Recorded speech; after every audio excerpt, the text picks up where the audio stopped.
Can we get the news on Ben, please? Yeah, he's going to go for a scan later on this afternoon, so we'll find out how he is then. Update tomorrow. He feels okay, but obviously aware of the injury, and we need to let the swelling settle down, and hence the delay with the scan. But we'll know more after that. I mean, you know about injuries, experienced enough to know. Not a doctor, obviously, and he knows his own body. Does he fear the worst, do you think? Do you fear the worst? I wouldn't say fear the worst. It's just, we all saw the nature of the injury. It doesn't look positive. I can't say it looks positive, but again, until we get the scan, it's difficult to say. And mentally, how is he coping? I'm sure you've spoken to him, having come back from previous really bad injury. Yeah, I mean, he's okay, but I suppose until you get the diagnosis, and then at the moment we're just hopeful and fingers crossed, and then from there we see how to get him back fit and strong. I mean, it's disappointing, of course. And his teammates around him, having seen this happen, do you think there's any fear of other players who are looking forward to the World Cup thinking twice before they put in the kind of effort that he put in on Wednesday night? Well, I don't think it's fear. I just think it's part of the challenge. It's how it is. I mean, it's very difficult to play, Premier League football or Champions League football and go at it half-hearted. That's pretty much impossible. And then at the same time, there's a World Cup a couple of weeks away. So it's a tricky position for everybody. Just while we're on injuries, is there any update from Dubai at all? No updates. So a big game, if selected, for Pierre-Emerick Aubameyang. Yeah, it's a big game. It's a it's a London derby. It's two good teams, I think. Arsenal are doing really well. Obviously, the history makes it an interesting one for Oba, but the past is the past as far as we're concerned. We're just looking forward to the game and trying to play well. But he's the sort of character who likes to make a statement, likes to shine on a big occasion, and I guess they don't come much bigger for him. Is that something you can tune into as part of the team talk, or even to him directly? No, I don't think we should make it about him. I think it's about the team. He's an important part of the team. For us to get the result we want, it takes everybody, not just one person. But I understand the headlines or the interest is around him because it's Arsenal and there's a narrative around that. That's fine. Nothing we can do about that. It's just to say, as a team, as a group, we have to play well ourselves. Last one, Gary. Do you sense he feels he's got something to prove? No, I don't think so. I think he's looking forward to the game, excited for it. He's been pretty normal, I would say, from what I've seen. He's quite a quiet guy, but I'm sure he'll come match day. He'll be determined.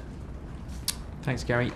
Alice, PLP. Thank you. Hi, Graham. Hi. As you say, a big game to come this weekend against Arsenal. After your last league outing, you said that you felt that your players failed to match the intensity of Brighton at times. With that in mind, given you're coming up against the league leaders, how important is matching or even bettering Arsenal's intensity going to be for a positive result at Stamford Bridge on Sunday? Very. I think if you don't do that in any game, it's a challenge for us. It was I would say a unique situation the weekend, and now we have to learn from that and be ready for, like I said, a London derby. It's a special game. It's an exciting game. We have to be ready to play the football that can get us a result.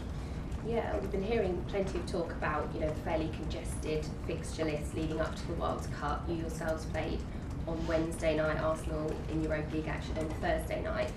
Given that, how beneficial is that extra 24 hours of preparation time and recovery time, I guess, going to be for your players leading into Sunday?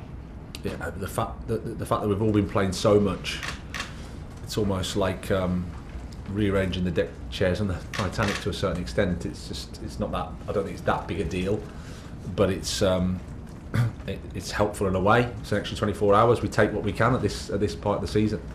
So I don't think it has any impact on anything. We're all used to the quick turnaround. We're all used to short space in between games. But any time you have to use it well. You've lost only one of your 11 games since joining the club, but I know you said recently the fact that you're only 90 minutes away from a crisis, given the calibre and the size of a club in Chelsea. Perspective, of course, key, but would the flip side be that you're only 90 minutes away from reminding people, if they need reminding, of your top 4 credentials and even title hopes? Well, it's the glass is half full or half empty, and you know the job, we know the noise. We're disappointed in the weekend because we didn't play well and we lost the game. So then, you know, it's all about the response. It's all about doing better. The boys have done that really well. Good performance against Zagreb, trained well. So we have to take that into Arsenal. It's as I said before, tough game, but an exciting game. Yeah, very exciting. You currently sit 3 points off Newcastle in 4th. You play them, of course, next weekend in your final game before the World Cup. How key will entering the winter break be in the top 4 if you can be? Well, that's what we'll try to do, absolutely. I mean, as you said, we've got a big week, 2 big games in the league, and then a cup match in between, so a massive week for us, exciting week. So we have to just focus on the next one. To be honest, with the greatest respect to Newcastle, we just focus on Arsenal, don't think about anything else, just focus on that game, try our best to win. You need to compete, you need to do everything you can to win the football match, but that's what we'll try to do.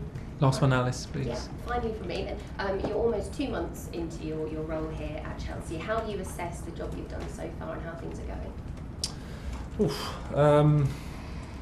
How would I assess? Well, objectively, it's been 7 wins, 3 draws and a defeat. A lot of games in a very short space of time. So actual training time very limited. Getting to know the players all the time. Really happy with the response in terms of how the group's been. Understanding them more and more. Performance-wise, we can do more and we can improve, and that's exciting. But at the same time, when you understand the mess of the fixtures and the injuries that you have as well along the way, and all the challenges that it all brings, we've done okay, but room to improve, I would say. All the best for Sunday. Thank you. Andy, BBC. Graham, Arsenal had the disappointment at the end of last season, missing out on the Champions League. What have you made of what Mikel's done to push them on to get them off to such a great start, leading the league? Well, they've recruited well, I think, in the summer. Zinchenko and Jesus, two good players that know what it's like to win. So they've recruited well, and they've also carried on their idea. You know, I think it's a really good example of how success can come. He's had to face some pressure, I think, from the outside. The club has stayed supportive and they've stuck with their ideas. The younger players have got more game time, so become more experienced. And as I've said before, generally the coaching process gets better the more you're working. So a combination of hard work, I'm pretty sure, from their perspective, sticking with their ideas, support from around, and good recruitment. Chelsea have had a strong record against Arsenal, particularly at home, over the last 10 years or so. I mean, do you feel any pressure to keep that going from the fans and the club? Well, I think recently it hasn't gone so well, unless I'm mistaken. So we have to do better there. That's for sure. It's as I said before, London derby. Anything can happen in the game. It's that type of occasion. But we want to be positive. We want to play well. We want to be on the front foot. We want to get the crowd involved in the game because they're our 12th player. I think it's important for us. And Raheem Sterling's played virtually every game for you. What have you made of how he's settled for Chelsea and how he's performed for you? Yeah, I think it's been a difficult time for everybody, if we're being honest, because there's been change and there's been disruption in that regard. So it isn't easy to hit absolute top form. As I said, loads of games, few injuries to key players, so the team is a bit having to recalibrate itself. But in the end, he's been a part of what we've tried to do here, and he's been part of the results that we've had. And like us all, we can improve. But again, I don't like to zoom into individuals at this stage because I think it's more of a collective challenge for us, and that's something that I'm responsible for. Last one, Andy. And do players get over a result like the Brighton one pretty quickly, or do you tend to need a match to get that out of the system? I know you had the one in the midweek, but for the the players that didn't play? Has it been something in training this week that you've seen a reaction from them, the sort of pain that they felt from that? Yeah, I think so. I mean, it was a defeat we didn't like and didn't enjoy, and it'd be strange if we did. So they've responded well. Their performance against Zagreb, I think, was a solid one and a professional one, and had intensity, had enthusiasm, and everybody's trained well. Everybody's been responsible, as I've said all along. That's the impression I have of the group. Really honest and responsible group. So we're looking forward to the game. Looking forward to taking a little bit more pain away. Okay, last two in this section, Dom and then Adam to finish. Dom. Yeah, sorry, it's a bit general, this question, but by the time you kick off on Sunday, Manchester City could well be back top of the Premier League. I just wonder what you need to do as a club to bridge the gap between Chelsea and Manchester City as the dominant force of the last 4 or 5 years. Well, I would say it's lots of things in terms of aligning resources in a better way, I would say. So how we recruit, how we develop the football idea. We need probably some time in that regard, because of the changes that we've been through, and it's been over a period of time as well. So probably a little bit of stability, a little bit of clever recruitment to add to what we have, to help the team, to help the group that we have, and then continuing to work on the football idea, I would say, is the main 2 areas. Okay, last question, Adam. Hi. Can we just get the other team news? How's Kepper, Cover, Carney, are these guys likely to be involved on Sunday? And just on Kepper, is there a time frame for his injury? Is he going to play before the World Cup? Kepper, no. So it's his plantar fascia, which is the bottom of his foot.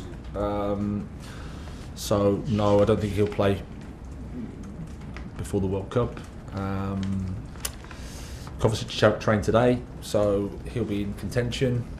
And Carney, no, he still has a slight issue with his hamstring that we're getting to the bottom of. Okay, that's the end of the broadcast section. We turn the cameras off, please.